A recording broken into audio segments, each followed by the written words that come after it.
Hello, welcome, happy holidays, and happy festive period to you lovely people at the Contented Narrative. Now, Merry Christmas, because it has just been Christmas just gone. So, this Christmas yearbook is The Nutcracker by E.T.A.Hoffman. Weirdly, I've never read The Nutcracker. Like, I've seen the ballet, I've seen the films, I've heard the music and loved the music, but I've never actually read the book itself. So I didn't know what I was getting into, because obviously I knew the whole sort of like Mouse Rink King and Mouse Rink Prince, sorry, and obviously you had the Nutcracker, and you have the children and stuff like that, but I never really knew the story as such. So let me tell you, when I was reading this, and it's so different to the film The Nutcracker and the Four Realms that came out a couple of years ago, which I loved. I really enjoyed it. I thought it was really sweet. People might not enjoy it, but I'm a fan. But anyway, so it's really weird because your main character, she's a lot younger.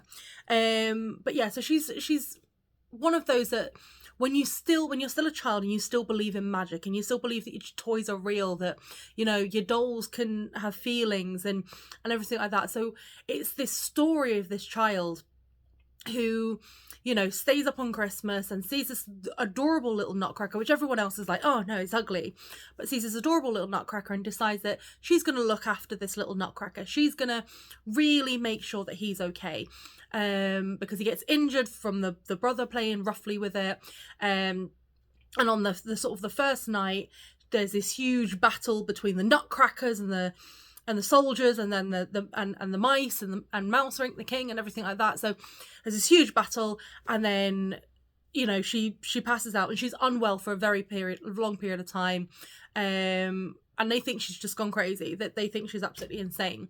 Then the Godfather, that sounds like, and then the Godfather just waltzes in.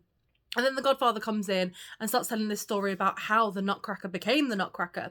So it's then got a story within a story of this Nutcracker who becomes the Nutcracker because this princess was cursed by this mouse queen.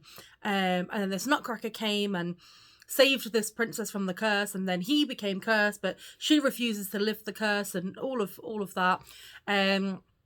And so this little girl now believes that her Nutcracker is the Nutcracker. And in a way, it's sort of like this is looking into like the children's imagination, because then it's her going through and again, it's a Christmas story. It's magic. It's mystery. It's whimsical. You can believe that the child had all this happen to her, or you can believe that it was a fever dream. But she goes into these realms and she meets all these different people, and she realizes that her Nutcracker was the Nutcracker and was the prince. And then, I'm not really giving any spoilers when I discuss the ending, because this book has been out for years. But yeah, so, and then it sort of like goes back into the real world. She kind of grows up and then meets this beautiful boy that's like, oh, you're my Nutcracker. And I'm like, it's cute, it's not cute, but it's only a couple of 100 pages. Like, it's more a novella than a novel. It's not really that long at all. And the only reason why it was so long is because this book is so tiny. It's so small compared to my other books. But it was a really good book. It has stood the test of time, because again, like, I have done a cloth-bound classic just the other week, actually, or the other month. I've lost track of the year. Next year will be in 2025. Next week will be in 2025. Fantastic. No, so you kind of reaching a point where you're like, okay, then it's just a nice little story. And it's like, and then when you think about all the adaptations that have happened about it and everything like that, you just kind of sit there and you appreciate it for what it is. It's not a long read. It's not a difficult read, because even with some of the older classics, you find that the language is harder to read. And like, for example, I love reading Shakespeare. I've got nothing against the guy.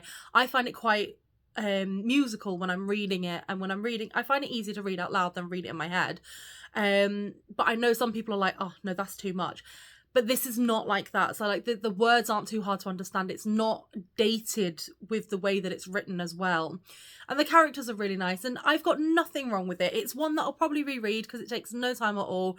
I would definitely recommend it to you guys. As I said, I'm not raving about it. It's not fantastic, but it's not horrible.